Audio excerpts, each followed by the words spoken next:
I'm from Ernakulam, basically from a place called Thotra. I don't know much about logistics and all that.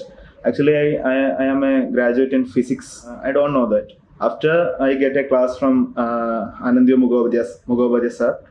Sir gave me a clear picture about what is logistics, what is supply chain, and what is my work and what I am supposed to do in a logistics company. And the classes are brilliant. It's very much good, and I am enjoying it. Every class, I am eagerly waiting for the next class. I think it's a perfect working firm, and the recruitment of students are done greatly, and I appreciate the program I am attending because it's a great opportunity for all other students like us.